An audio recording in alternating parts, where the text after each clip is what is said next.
Mr. Booth. How you doing? Watching you on TV at the weekend. Yeah. How did you enjoy that, mate? That was an absolute joy to watch. She was supreme, wasn't she, Savannah Marshall? Yeah, she did what she got told to do, and don't complicate things and just stick to what she does best, and that's boxing. She can box. Yeah. And that uppercut. It was. Do you know? I even think. I know it was a world title fight, so you're not going to do it, but I think they could have threw the towel in at least a round or two earlier than that, Yeah, funnily enough. It was so dominant. Yeah.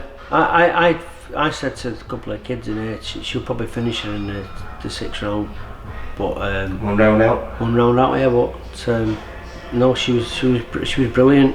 Yeah. And that's off to Peter for what he does with her. He's amazing. I like his corner way. I know you was the guy in the ring, but he was speaking through the ropes, wasn't he? Yeah. And he's very calm in there, isn't he? Yeah. Very calm and just and he kept it very simple. So basically, he just said, keep on doing what you're doing. Well, firstly, them masks are like just a nightmare. I mean, obviously you got to wear them, but Kerry was doing the in the ring, and obviously Peter was on the outside on one side, and I was on the other side, and he's just like it's just so weird having a mask on. I couldn't find what I had the water in me. I bought this little thing so I could slot the water in, and for someone right in the first round. Just stop that, mate. Yeah. Sorry, mate.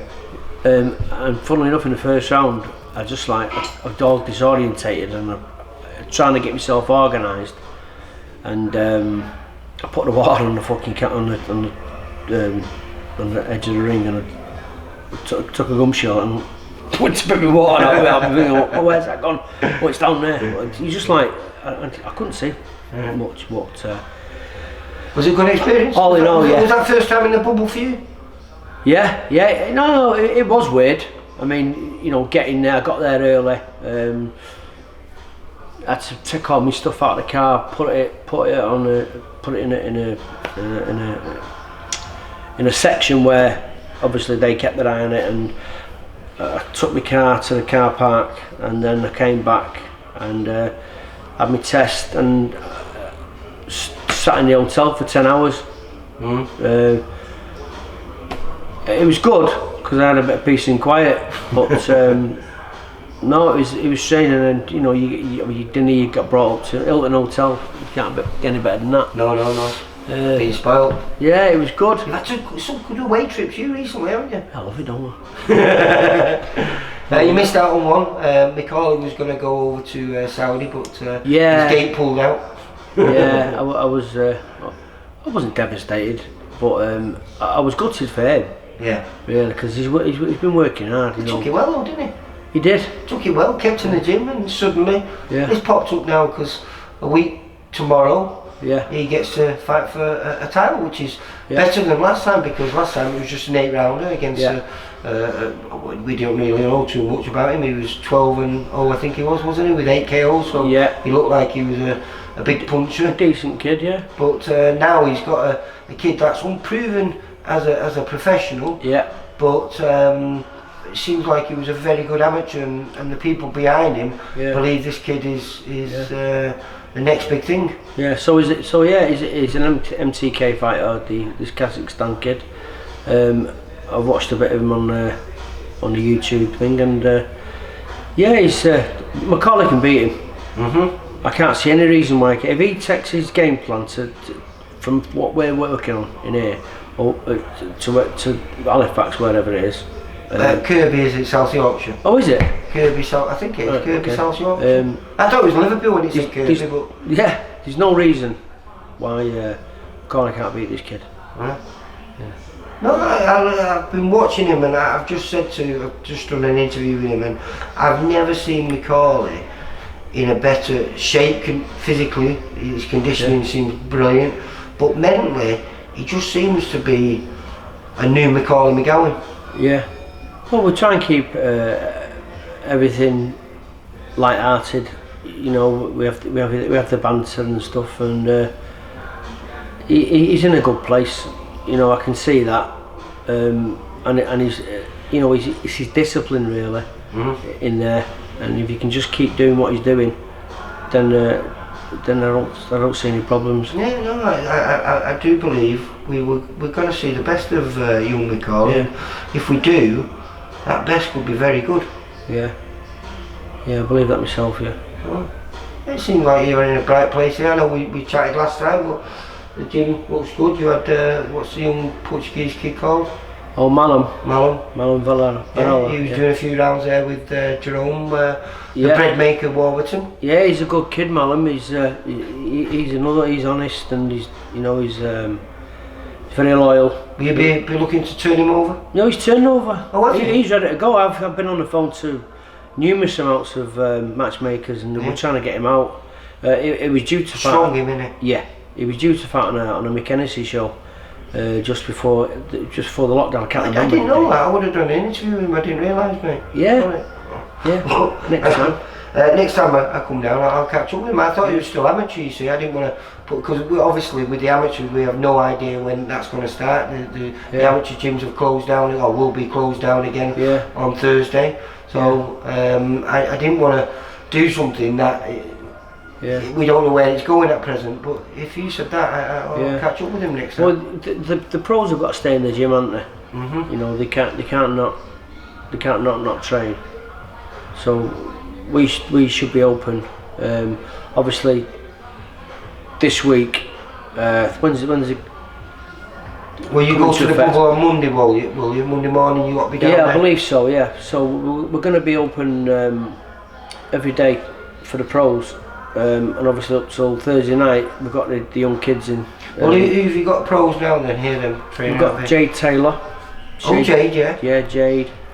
We've got... well, wasn't Jade going to have a crack at some kind of world title a while ago? Yeah, it's an IBO version of her. And what happened with that? The girl who she was going to box, I can't remember who it was called now. I've got all the details and stuff, and she's moved gyms, right? And apparently she owes her manager some money, so the manager just put like blockers on it. So so she owes her some money.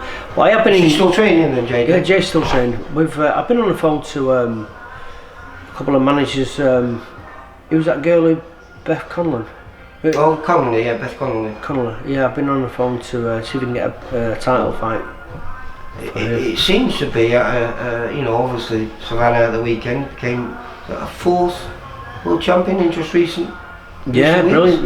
Yeah. You know, and looked absolutely class doing it, and I've been enjoying the female boxing. I'm surprised. You know, I think there was a good fight on just before that with that Carly Skelly against Amy Tillin. Amy Tillin, yeah, that was a good fight. Two good girls. Yeah. Worthy of obviously worthy of a Commonwealth title fight. That definitely. It was good. It was good to watch. And considering both of them, I think Carly had only ever done 6 rounds once before, and the other girl had only ever done 4 rounds. Yeah. So for them to step up to 10 rounds. Yeah, good fight. They've got some heart and some ball, these girls, haven't they? Yeah. More so sometimes than the lads. You got to have I suppose they've got the rewards there dangling in front of them. It's a lot closer. You know, these. I mean, the 14th. We've got the ladies' night where there's 3 world titles on there, and they've got the girl from Australia, Ebony. Yeah. I can't think of her name, but Ebony thingy. What's her name? I don't know. Well, anyway, she's only had 4 fights. Yeah. And she's fighting Rachel Ball, who's only had. I think this is only Rachel's 8th fight. Yeah. And you know, they're fighting for the world title. So, you know, they've got rewards dangling in front of them. All they need is a few wins under the belt, and suddenly they're in line for a major title. Yeah. Like I said, when you was asking before about the pros we've got a couple turning over, and hopefully, well, Jamie Carlin, obviously he's not in the gym at the moment. We've got Malum. There's a kid called Joe O'Sullivan. He might be turning pro.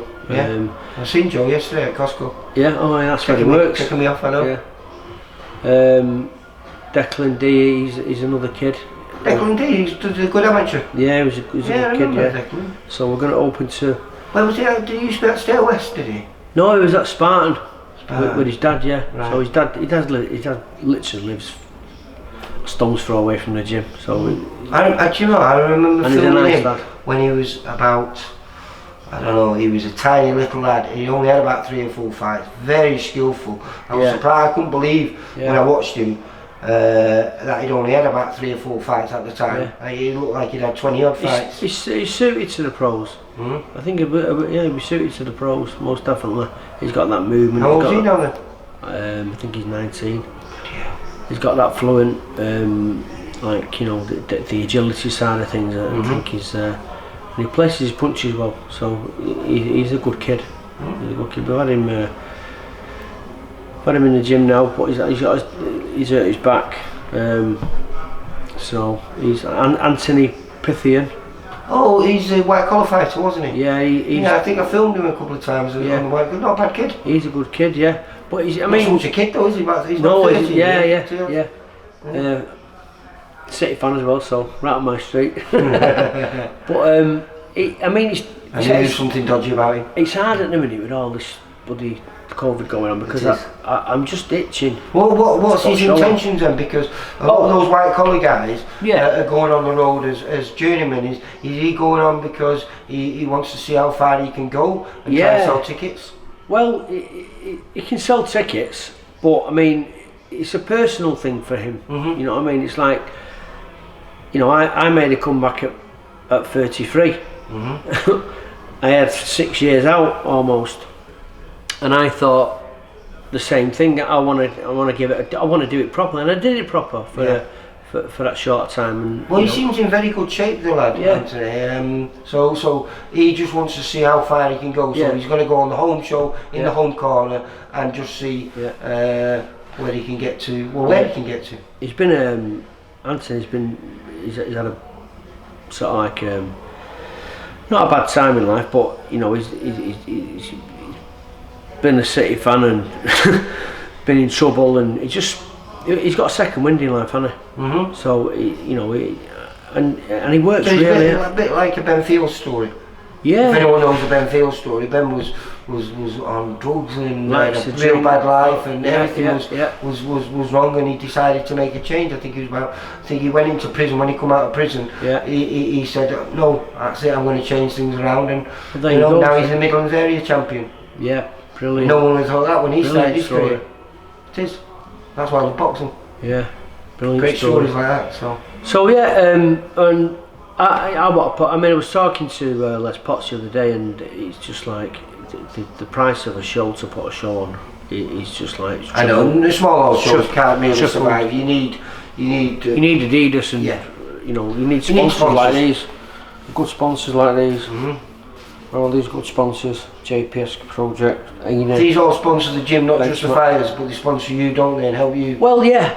I mean, like, what's going to happen now? We're going to have a lockdown for 4 weeks. A couple of these guys, Nick Earlham, David Styles, and Benchmark, and they put a couple of quid in the bank, and Gavin Bernard and this guy here, Winner at the top here. Is that Phil Hennigan? That's Phil Hennigan, yeah. He came and dug out the footings for the new building. The extension you're looking for. Good as gold, yeah. He's a great guy. Yeah, I mean, everyone else likes to help out every now and then. We've got a couple, my next door neighbour, the attorneys. They've got a business, and they're gonna, obviously it's gonna cost me $10. I don't expect everything for nothing, but so they're gonna help out and put their little bit of effort into it. Seems like everyone's getting around you around here. Yeah, it's good. I mean, this is where I'm. Well, I'm not where I'm from, but this is where I live. You live. I've been here for over just under 50 years. 45 years. But a nice area. You moved up here from Salford then, that long ago was it? No, I'm from Langley. Oh, are you? Yeah, I'm a Middleton boy? Middleton lad, yeah. Yeah. My first fight was against a Spartan kid. Martindale Crescent. Yeah, the buses stopped going through there, it was a rough area, wasn't it, mate? Yeah. I went up there the other day, and I just reminiscing when I was sat outside when my dad lived and all that, and spoke to a few. It's changed so much, man. Yeah. New houses everywhere, and just But it used to be really rough area. We think Withenshaw was bad, but I mean Langley was a no-go area back in the 80s, wasn't it? Back in the day, man. Yeah. So anyway, I've been up Partington.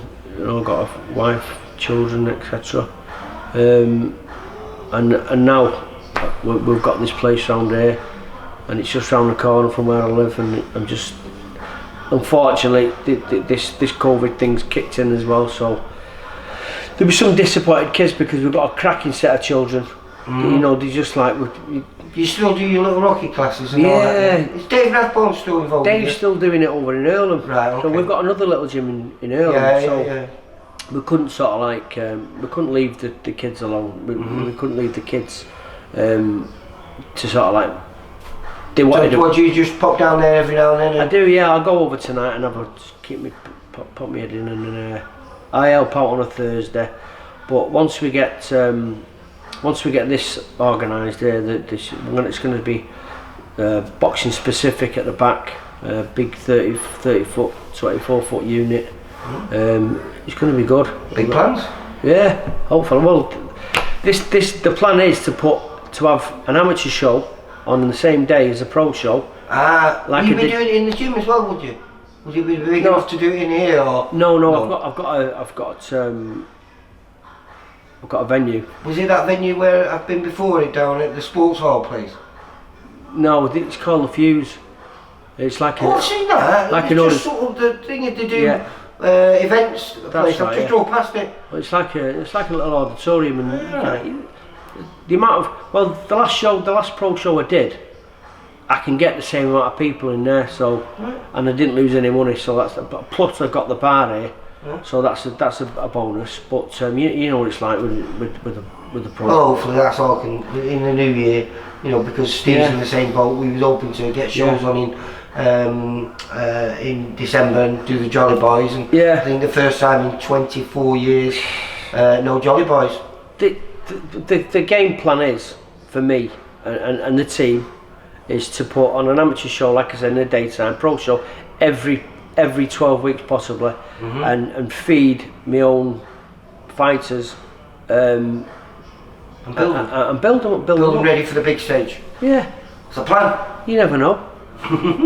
Listen, it's all about the fighters. It's the coach that makes it's the fighter that makes the coach. The coach can only put his input into it, his knowledge and his education into. I'm well educated in boxing. I know enough to train good class, high quality fighters. I've produced a couple myself, and I've been training. Well, in fact, we've got one of your old boys. He's going to be fighting on the big stage. He's going to be on the Channel 5 show, Ultimate Boxer, on BT Sports. Yeah, brilliant. In, Johnny Telford. Brilliant. Hard fight though. Yeah, good luck to him, man. Good luck to him. Yeah. We've got Luke. I just done an interview with Luke Evans, one of your old boys again. Okay, yeah. He's training with Matthew Hatton now. Yeah. And he's looking to kickstart his career in 2021 again. And good.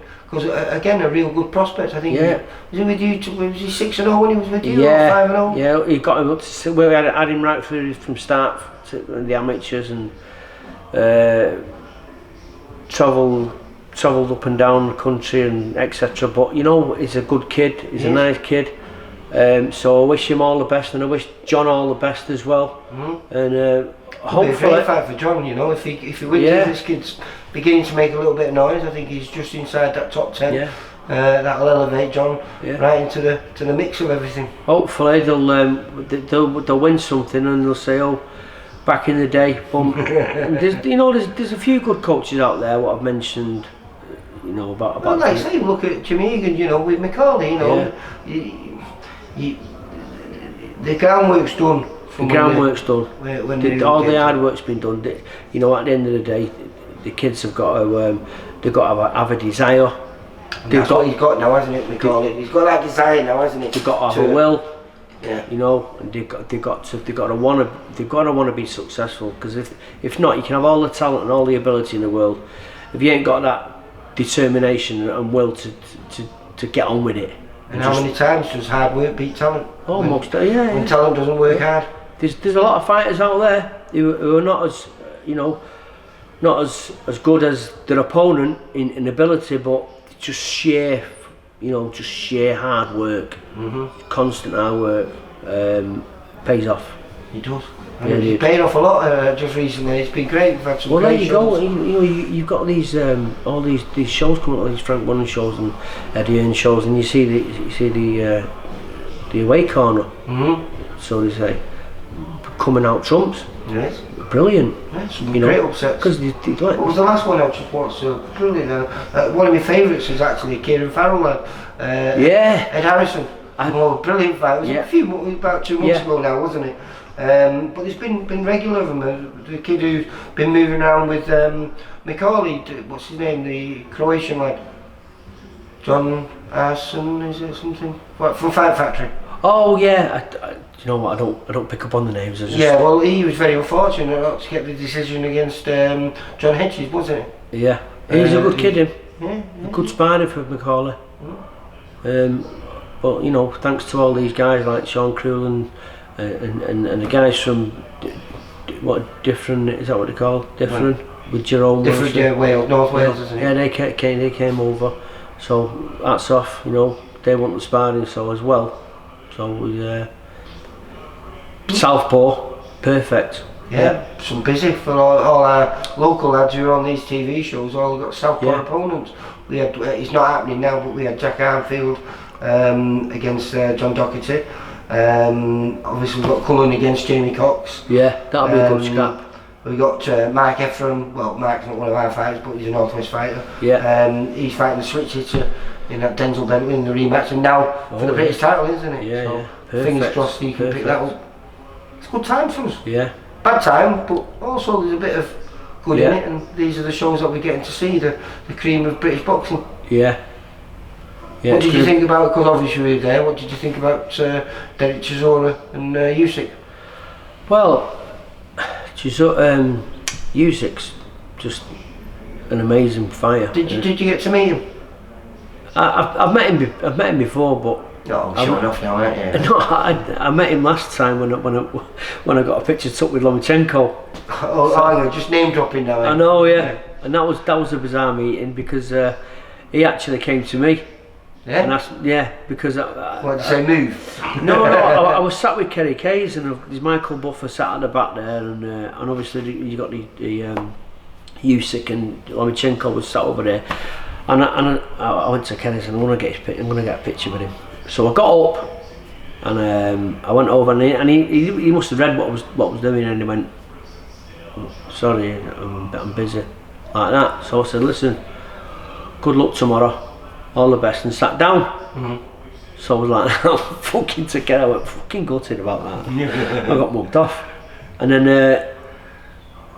about a minute, whenever he finished, a couple of minutes later, he got up and he went, come here, like that. So I fucking thought, look at that. I was looking, he was looking.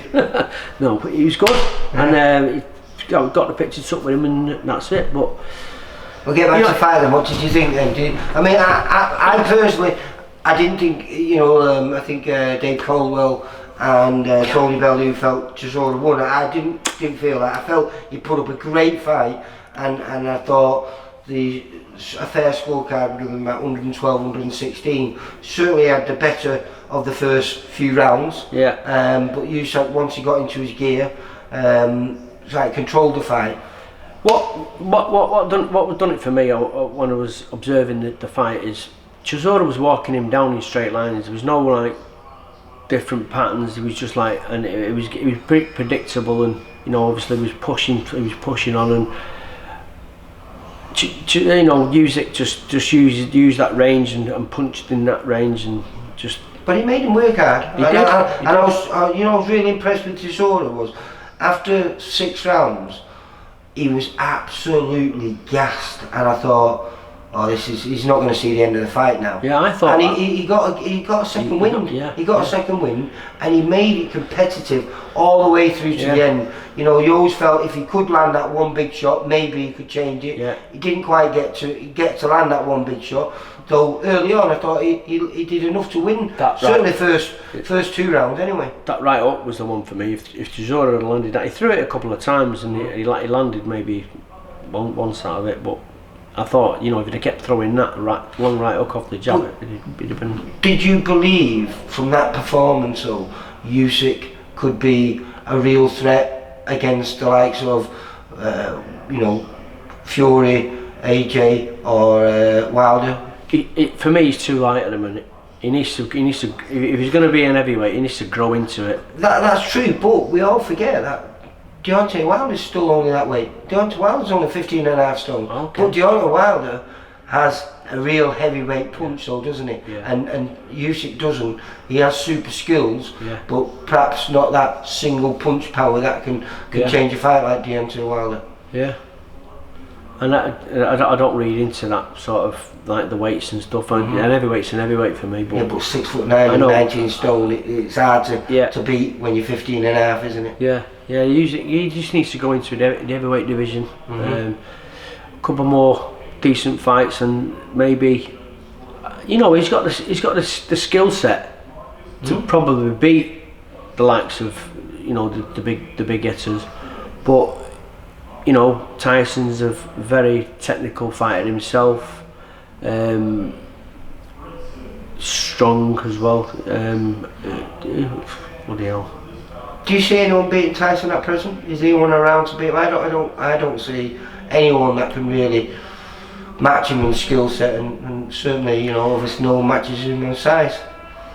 Who's he boxing next? I'm not sure. Joshua's got. Has he only got the kid who Del Boy took out? Isn't it?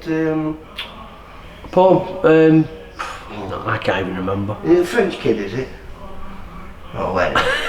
It was going to be Deontay Wilder, wasn't it? And then obviously that fell through. Why? I don't know. I don't follow the world scene that much. I don't have to do it because they're not the people I'm going to be chatting to. Doesn't it? Wilder seems like he's lost his marbles a little bit there, blaming everyone. But that's what happens, when you fall out with people and you blame the nearest person to you. Yeah. That's what happens. Well, let's put it this way: for a fighter to be able to carry on in his career, if he blames himself, then how does he carry on? You've got to be able to put blame down to someone else. It might be true, it might not be true, but for you to be able to progress in your career, you've got to have a clear mind, a clear focus, so you can keep going forward. And if you say, well, it's because I wasn't good enough, then how do you keep going? Yeah, fight a good loyal fighter. They're very hard to come by because people get into their ears, don't they? They see a bit of talent and then all of a sudden. Other people. But also when they get to that level, suddenly there's. I feel this is a little bit sad. Kell Brook's got the big fight with Terence Crawford, hasn't he? I don't think many people are giving him much chance.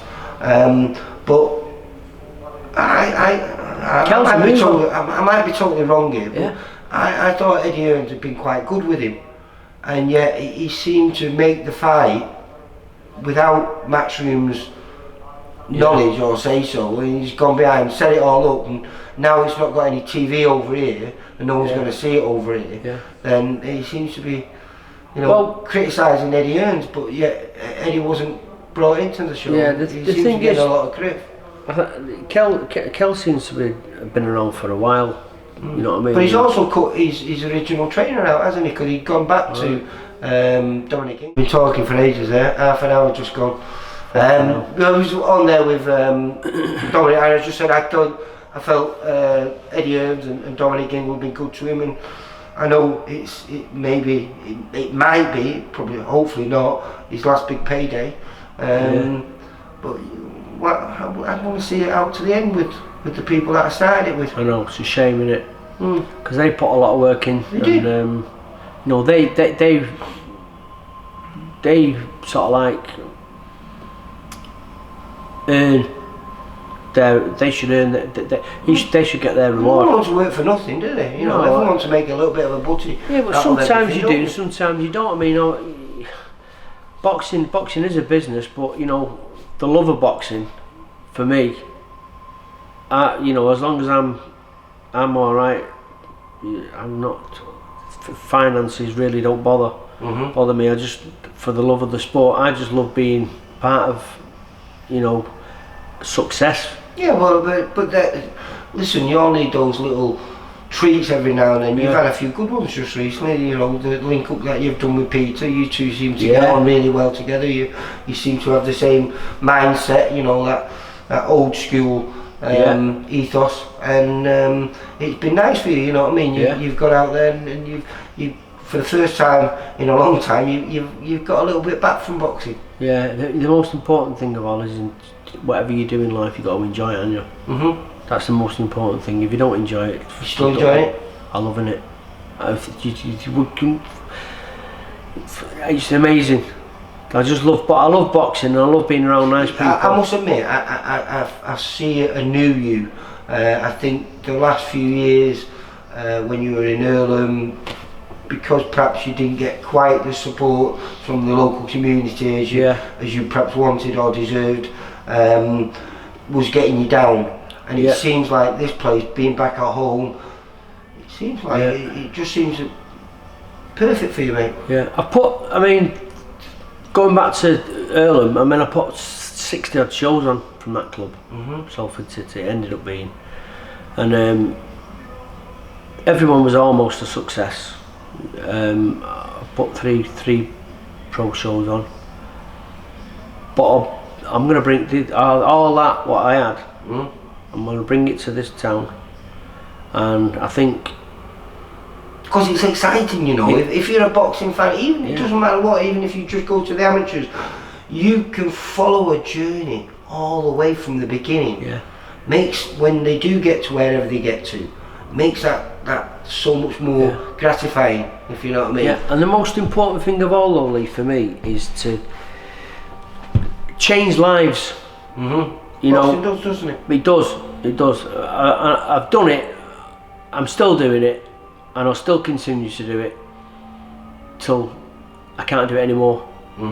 And the importance of I've got it now. I mean, the Little Rocky class, I've straight away I've moved a couple of kids up to another class, and I see they've got that little sparkle in their eye, and you know they've got a little bit of nastiness about them misbehaving, and I'm shouting at them, and they're listening. So I know there's some good stuff there. And you can just sense that this town is full of good kids.